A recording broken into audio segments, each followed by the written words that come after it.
अरे ये बड़ी बहू कब चाय लेके आएगी? सर दर्द के कारण मेरा तो सर फटा जा रहा है। सासू मॉम, आप चाहे मानो चाहे मत मानो, लेकिन जेठानी जी काम के मामले में थोड़ी ढीली है। छोटी बहू, ऐसा करो ना, तुम ही जाके ले आओ एक कप चाय। मैं मम्मी जी, चाय। एक कप चाय बना के लाने में महारानी को 2 घंटे लग गए हैं। no. लेकिन मुझे तो ना सासू मॉम, जो लोग ढीले ढीले काम करते हैं ना, वो मुझे पसंद ही नहीं आते। मुझे तो फटाफट काम करने वाले ही अच्छे लगते हैं। हाँ, कुछ सीखो अपनी देवरानी से। घर के काम करते करते थोड़ी देर हो गई। लीजिए, तुमसे बाद में शादी करके आई है, लेकिन तुमसे ज्यादा समझदार है। हाँ, समझदार तो मैं हूँ। ये कैसी चाय बनाई है तुमने? है कुछ टेस्ट ही नहीं है इस चाय के अंदर। अरे सासू मोम, वो क्या है ना, जेठानी जी तो है ना ऐसे ही चाय के पत्ती डाल देती है दूध में और ऐसे ही उबाल देती है। उससे चाय अच्छी नहीं बनती।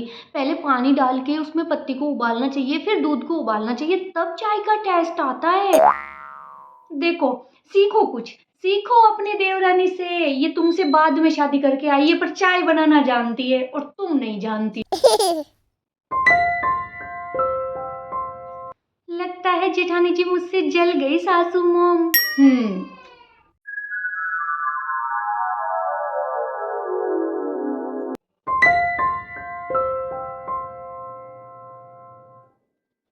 अरे ओ महारानी, ये क्या कर रही हो ऐसे? हैं पोछा लगा रही हूँ मम्मी जी।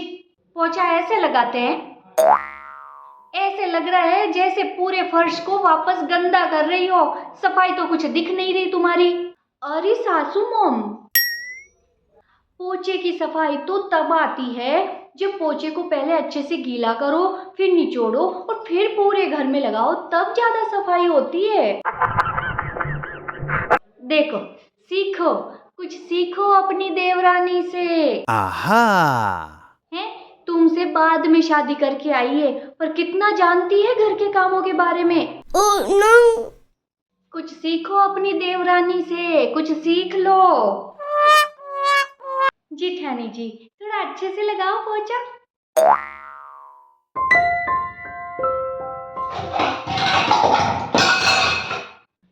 अरे इतने जोर जोर से क्यों बर्तन पटक रही हो? नहीं मम्मी जी, वो छूट गया। छूटा नहीं है। अरे सासू मोम, मुझे तो लगता है कि जेठानी जी को बर्तन घिसने का थोड़ा सा जोर आ गया है, इसलिए जानबूझ के बर्तनों को जोर जोर से पटक रही है। no. हाँ, और नहीं तो क्या, ऐसे कैसे छूट गया? खाना तो बहुत खाती हो। देखो सासू मोम, आप ना बुरा मत मानना, लेकिन मुझे ऐसा लगता है कि जेठानी जी को ना घर के काम करने में बहुत जोर आता है। हाँ, वो तो मुझे पता ही है, इसको तो जोर आता ही है काम करने में। 1 नंबर की कामचोर है ये। वैसे सच बताओ ना सासू मोम, जेठानी जी तो ऐसा लगता है जैसे पूरे अनमने मन से काम करती है। मन ही नहीं होता इनका घर का काम करने का तो। हाँ, मुझे भी लगता है ऐसा। ये जो बर्तन साफ करती है ना, उसमें तो चिकनाटी नहीं जाती। अगर मैं साफ करती ना तो चमक जाते। तो सीख लो अपनी देवरानी से कुछ। तुमसे बाद में शादी करके आई है, पर चमचमा के बर्तन मांजती है।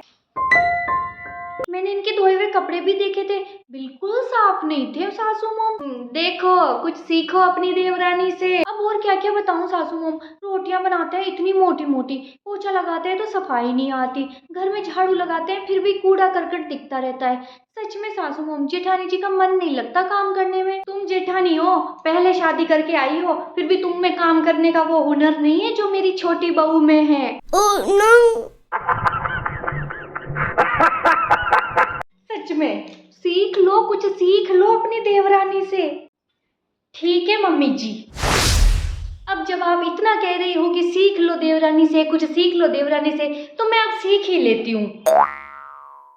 लेकिन क्या है कि मम्मी जी, अभी तक तो मैंने देवरानी जी को ना सिर्फ जबान चलाते ही देखा है, इनको हाथ चलाते काम करते तो मैंने देखा ही नहीं। तो मैं काम करना कैसे सीखूंगी? तो मुझे सिखाने के लिए पहले इनको काम करना पड़ेगा। no. क्योंकि जब से आपकी ये छोटी बहू आई है ना, तब से बैठी बैठी खाली मुंह से ज्ञान ही झाड़ती है, काम तो इसने आज तक किया ही नहीं कुछ। और आप हो कि अपनी देवरानी से कुछ सीख लो सीख लो। अरे सीखूं कैसे? कुछ काम करेगी तब ना सीखूंगी। तो अब से 1 महीने तक ना मम्मी जी, आपकी छोटी बहू खाना बनाएगी, आपकी छोटी बहू कपड़े धोएगी, आपकी छोटी बहू पोछा लगाएगी, आपकी छोटी बहू बर्तन साफ करेगी। तब मैं सीख जाऊंगी कि बर्तन कैसे मांजते हैं, कपड़े कैसे धोते हैं, पोछा कैसे लगाते हैं, खाना कैसे बनाते हैं। और हाँ, वैसे भी मम्मी जी, इस घर के अंदर जैसी बहू मैं हूँ ना, वैसी आपकी छोटी बहू भी है, तो काम करने का दोनों का बराबर हक है। मैं तो अब तक ये सोच के कि चलो नई नई शादी हुई है, छोटी हुई है, कोई बात नहीं, रहने दो, ये सोच के करती आ रही थी। लेकिन अब मैं आपकी छोटी बहू को देख देख के और कुछ सीखी ना सीखी, पर ये तो सीख गई हूँ कि जितनी बहुएं होंगी बराबर काम करेगी। और अगर आपकी छोटी बहू काम नहीं करेगी तो मेरा तो काम करने का सवाल ही नहीं उठता मम्मी जी, क्योंकि मुझे तो काम करना आता ही नहीं। तो अब आप लोग ही फैसला कर लो कि आप दोनों सास बहू में से घर का काम कौन करेगा, क्योंकि मुझे तो काम करना आता ही नहीं। सासू मोम, सासू मोम, सासू मोम क्या कर रही हो? काम तो करना ही पड़ेगा ना, तुम भी इस घर की बहू हो। और सही बात है, हमने अभी तक तुम्हारे हुनर देखे ही नहीं, सिर्फ मुंह से ही बोल के बता रही हो मुझे ऐसा आता है वैसा आता है, करके भी दिखाओ घर में काम। शाम को बराबर काम बांट लेना, आधा वो करेगी आधा तुम करोगी। ज्यादा बोलना भारी पड़ गया मुझे।